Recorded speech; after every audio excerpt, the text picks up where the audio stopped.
बिस्मिल्लाहिर्रहमानिर्रहीम। आज जो हमारा डिस्कशन का टॉपिक है वो है signal transduction in cell membrane. So I will share the screen.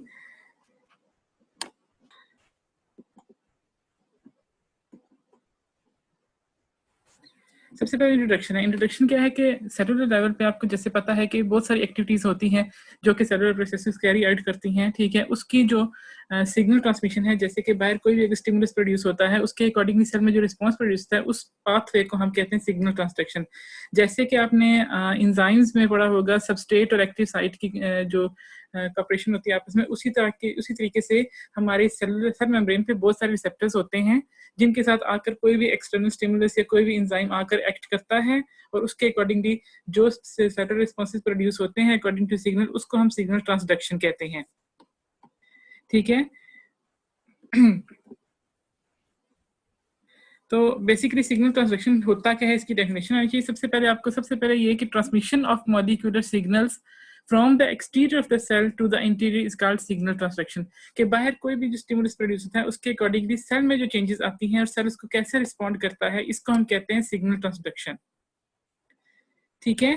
तो सेल्स में एबिलिटी होती है कि वो किसी भी रिस्पॉन्स को जो कि बॉडी में कहीं भी प्रोड्यूस हो रहा है उसको रिस्पॉन्ड करते हैं। ये सेल की एबिलिटी होती है कि वो किसी मतलब फार फ्रॉम द जो प्लाज्मा मेम्ब्रेन कोई भी अगर चेंज आती है तो उसको भी हमारे सेल्स रिस्पॉन्ड करते हैं। ये सेल्स की कैरेक्टरिस्टिक होती है कि वो किसी भी चेंज को जो कि सेल मेम्ब्रेन से फारदेस्ट अवे भी हो, ठीक है, तो उसको भी रिस्पॉन्ड हमारे सेल्स करते हैं, ठीक है।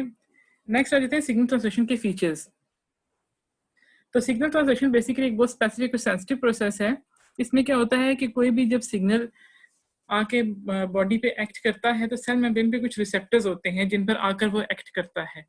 तो कोई भी स्पेसिफिक रिसेप्टर जो है वो किसी स्पेसिफिक टाइप ऑफ सिग्नल को ही एक्सेप्ट करता है, हर रिसेप्टर हर सिग्नल को एक्सेप्ट नहीं करता, ठीक है। जैसे कि एंजाइम और सबस्ट्रेट कॉम्प्लेक्स में आपने देखा था कि किसी स्पेसिफिक एक्टिव साइट पे कोई स्पेसिफिक सबस्ट्रेट ही अटैच हो सकता है, उसके अलावा कोई भी और जो सिग्नल है वो उस रिसेप्टर के साथ अटैच नहीं हो सकता। यूनिसेलुलर में तो बेसिकली इतना कम्प्लेक्स नहीं होता ये, ठीक है, लेकिन मल्टी सेलुलर ऑर्गेनिज्म जैसे कि ह्यूमन है, ह्यूमन में ये प्रोसेस बहुत कम्प्लेक्स होता है। वो इसलिए ये कुछ स्पेसिफिक टाइप्स पे स्पेसिफिक सेल्स पे कुछ स्पेसिफिक रिसेप्टर्स होते हैं और उन्हीं के साथ ही वो सिग्नल बाइंड कर सकता है। मतलब ये नहीं है कि हर सेल पे उसी टाइप का रिसेप्टर होगा और कोई भी सिग्नल आके उस रिसेप्टर के अटैच होगा। हर सेल पे अलग तरह का रिसेप्टर होता है और हर रिसेप्टर पे अलग तरह का जो सिग्नल है वो बाइंड करता है, ठीक है। यानी कि ह्यूमन बॉडी में होता है एक सेल पे किसी और तरह का रिसेप्टर हो, दूसरे सेल पे किसी और तरह का हो, और उन रिसेप्टर्स का कोई स्पेसिफिक सिग्नल ही आके बाइंड करता है, हर सिग्नल बाइंड नहीं कर सकता उनके साथ, ठीक है। तो जैसे कि डायग्राम में आप देख सकते हैं, ठीक है, जो पर्पल कलर में शो हुआ है, जो ऑरेंज कलर में शो है, ये प्लाज्मा मेम्ब्रेन है, हमारी सेल मेम्ब्रेन। इसमें ये रिसेप्टर अटैच हुआ है पर्पल कलर का। बाहर से जो पिंक कलर में आपको शो किया गया सिग्नल मॉलिक्यूल, ये आकर रिसेप्टर के साथ अटैच होगा स्पेसिफिक साइट पे, ठीक है। जब ये अटैच होगा तो एक सेल में एक मतलब प्रोसीजर एक्टिवेट होगा जिसमें सेकेंडरी मैसेंजर्स बनेंगे जो कि ब्लू कलर में आपको 3 डिफरेंट शेप में शो किए हुए हैं। इनको हम रिले मॉलिक्यूल्स भी कहते हैं, सेकेंडरी मैसेंजर्स भी कहते हैं, ठीक है। जब रिसेप्टर एक्टिवेट होगा तो सेल में सेकेंडरी मैसेंजर्स प्रोड्यूस होंगे जो कि जाके अकॉर्डिंगली जो भी रिस्पॉन्स प्रोड्यूस करना है सेल वो रिस्पॉन्स प्रोड्यूस करेगा अकॉर्डिंगली। मतलब जैसे सेकेंडरी मैसेंजर्स जाएंगे and the site infection, for example अगर न्यूक्लियस में कोई चेंज करनी है, जेनेटिक मटेरियल का कोई है, जीन एक्सप्रेशन है या ट्रांसक्रिप्शन वगैरह है, ये सब जो है ये फिर सेकेंडरी मॉलिक्यूल्स जाएंगे न्यूक्लियस पे और न्यूक्लियस पे जाके एक्ट करेंगे अकॉर्डिंगली। तो जो रिसेप्टर के साथ सिग्नल अटैच होने का हम रिसेप्शन कहते हैं, ठीक है। उसके बाद आगे जो सेकेंडरी मॉलिक्यूल्स की प्रोडक्शन और आगे जो एक्शन प्रोड्यूस होगा उसका हम ट्रांसडक्शन कहते हैं। तो सिग्नल ट्रांसफर हो रहा है, ट्रांसडक्शन मींस ट्रांसफर, ठीक है। तो signal transduction means transfer of signal from the exterior of the cell to the interior of the cell, ठीक है। नेक्स्ट जैसे इनकी कैरेक्टरिस्टिक्स, ठीक है। जब भी अगर कोई सिग्नल बहुत लॉन्ग टाइम के लिए किसी रिसेप्टर के साथ अटैच रहेगा, ठीक है, तो वो डिसेंसिटाइज हो जाएगा। जैसे किसी भी चीज को रेजिस्टेंस प्रोड्यूस होता है, ऐसे ही अगर कोई रिसेप्टर ज्यादा देर तक अटैच रहेगा रिसेप्टर के साथ सिग्नल, तो वो रिसेप्टर जो है वो डिसेंसिटाइज हो जाएगा। लेकिन जो ही दोबारा से सिग्नल का लेवल कम होगा तो दोबारा से जो रिसेप्टर है वो सेंसिटिव हो जाएगा, ठीक है। ये कैरेक्टरिस्टिक है रेजिस्टेंस की कि अगर सिग्नल ज्यादा देर तक प्रेजेंट रहेगा तो रिसेप्टर डीएक्टिवेट हो जाएगा, लेकिन जो ही रिसेप्टर का सिग्नल का लेवल दोबारा से कम होगा तो रिसेप्टर दोबारा से सेंसिटाइज हो जाएगा, ठीक है। तो इसमें एक फीचर आता है इंटीग्रेशन, ठीक है। इंटीग्रेशन क्या होता है, जब मल्टीपल सिग्नल्स आके एक ही रिसेप्टर पे एक्ट करें और एक ही चेंज प्रोड्यूस करें सेल में, उसको हम इंटीग्रेशन कहते हैं। ठीक है, ये अक्सर आपसे डेफिनेशन पूछी थी कि व्हाट इज इंटीग्रेशन। तो इंटीग्रेशन ये है कि when multiple signals act to produce a single response, this is known as integration. ठीक है, मल्टीपल सिग्नल्स एक ही रिस्पॉन्स प्रोड्यूस करें, उसको हम कहते हैं इंटीग्रेशन। ठीक है, नेक्स्ट हमारे पास आ जाता है कि ये देखें, जैसे दो सिग्नल्स हैं, सिग्नल 1 एंड सिग्नल 2। ठीक है, ये आके रिसेप्टर पे एक्ट करेंगे। ठीक है, और रिसेप्टर 1 और रिसेप्टर 2 पे। ठीक है, और आके जो इनकी नेट चेंज है वो एक रिस्पांस प्रोड्यूस करेगी, यानी कि दो मल्टीपल सिग्नल्स एक ही चेंज प्रोड्यूस कर रहे हो तो उसे हम इंटीग्रेशन कहते हैं। ठीक है, एक ही रिस्पांस हो दो सिग्नल्स का तो उसको हम इंटीग्रेशन कहते हैं। तो ये अपने एग्जांपल देख ली होगी, सिग्नल 1 सिग्नल 2 आके एक्ट करेंगे और इनका जो नेट रिजल्ट है वो रिस्पांस प्रोड्यूस करेगा फिर। ठीक है, इसको हम इंटीग्रेशन कहते हैं। नेक्स्ट आ जाता है हमारे पास प्रोसेस। सिग्नल ट्रांसलेशन का प्रोसेस कैसे होता है?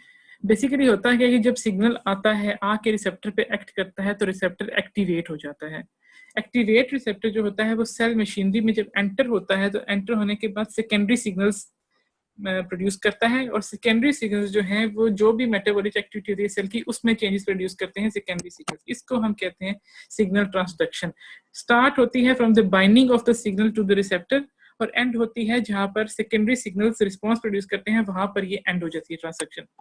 ठीक है, मैं एक बार फिर से रिपीट करती हूँ। प्रोसेस स्टार्ट होता है जब सिग्नल कोई भी आता है आउटसाइड ऑफ द सेल से आके सेल मेम्ब्रेन के रिसेप्टर के साथ अटैच होके एक्टिवेट करता है रिसेप्टर को।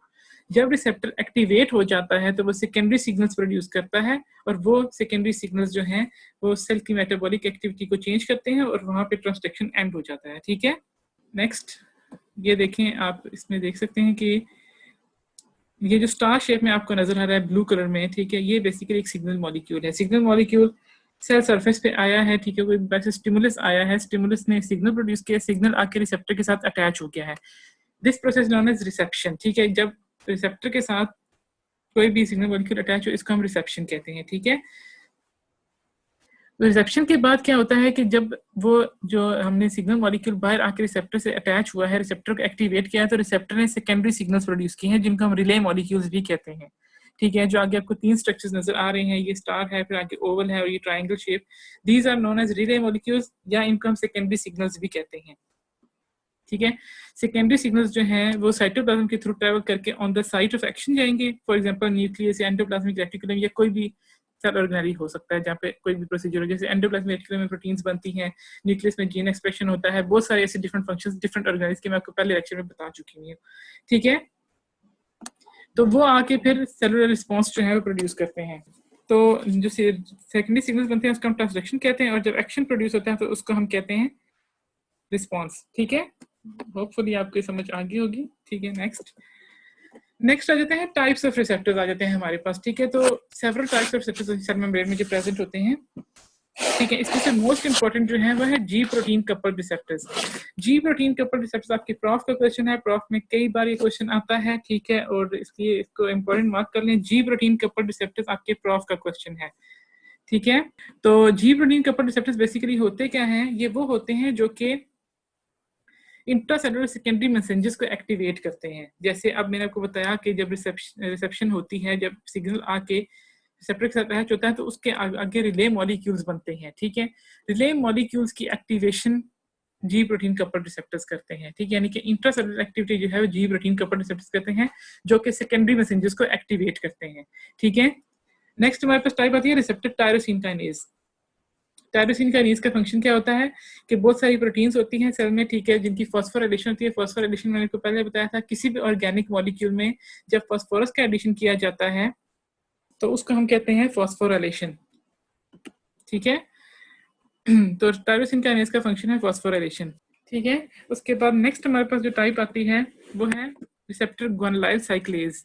ठीक है, ग्वानिलाइल साइक्लेज आपसे पूछा जाता है कि व्हाट इज ग्वानिलाइल साइक्लेज। तो ग्वानिलाइल साइक्लेज वो एंजाइम है जो कि सेकेंडरी जो सेकंड मैसेंजर है ग्वानिलाइल साइक्लेज जो कि टायरोसिन काइनेज को एक्टिवेट करता है। जैसे मैंने आपको पहले बताया कि टायरोसिन काइनेज एक एंजाइम है जो कि फॉस्फोराइलेशन करता है, और जो एंजाइम टायरोसिन काइनेज को एक्टिवेट करे उसको हम कहते हैं ग्वानिलाइल साइक्लेज। ठीक है, एंजाइम्स के नाम आपको पता है कि जो चीज एज में एंड हो दैट इज एन एंजाइम। ठीक है, तो टायरोसिन काइनेज वो एंजाइम है जो कि फॉस्फोराइलेशन करता है, और ग्वानुलाइल साइक्लेज वो एंजाइम है जो कि टायरोसिन काइनेज को एक्टिवेट करता है। ठीक है, उसके बाद है gated ion channels. Ion channels आपने पहले भी पढ़े हुए हैं। नेक्स्ट आ जाते हैं हमारे पास gated ion channels. Ion channels को पहले से पता है, सेल मेम्ब्रेन में मैंने पहले बताया था कैल्शियम चैनल्स होते हैं, सोडियम चैनल्स होते हैं, पोटेशियम चैनल्स होते हैं। तो वो जो आयन चैनल्स होते हैं, वो गेटेड आयन चैनल्स होते हैं, वो क्या करते हैं कि जब भी कोई लाइगेंड, लाइगेंड हम किससे कहते हैं, लाइगेंड हम उस सिग्नल कहते हैं जो कि आके रिसेप्टर से बाइंड करता है, उसको हम लाइगेंड भी कहते हैं। ठीक है, उसको प्राइमरी मैसेंजर भी कहते हैं, उसको लाइगेंड भी कहते हैं। जो सिग्नल रिसेप्टर्स के साथ आके अटैच होता है उसको हम प्राइमरी मैसेंजर या लाइगेंड कहते हैं। तो गेटेड आयन चैनल्स वो होते हैं जो कि लाइगेंड के बाइंड होने के साथ जो भी ओपन या क्लोज उनमें जो चेंजेस होती हैं उनको हम कहते हैं gated ion channels. They open and close in response to the binding of the ligand. ठीक है, और लाइगेंड्स वो है सिग्नल्स जो आके रिसेप्टर के साथ बाइंड करते हैं।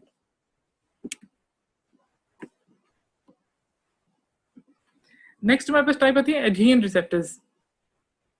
ठीक है, एडहेरेंट रिसेप्टर्स वो होते हैं जो कि साइटोस्केलेटल सिस्टम मैंने आपको बताया था, जिसमें माइक्रोफिलामेंट्स होते हैं, माइक्रोट्यूब्यूल्स होते हैं, उनको इंस्ट्रक्शंस कन्वे करता है अबाउट सेल माइग्रेशन और एडहेरेंस टू द मैट्रिक्स। जैसे मैंने बताया था कि माइटोसिस में सेल माइग्रेशन होती है, ठीक है, उसको साइटोस्केलेटन जो है वो कंट्रोल करता है। इसी तरह सेल माइग्रेशन और मैट्रिक्स के साथ अटैचमेंट को साइटोस्केलेटन जो है वो कंट्रोल करता है। तो साइटोस्केलेटन को जो इंस्ट्रक्शंस सेंड करते हैं रिसेप्टर्स, उनको हम एडहेरेंट रिसेप्टर्स कहते हैं। ठीक है, नेक्स्ट रहते हैं न्यूक्लियर रिसेप्टर्स।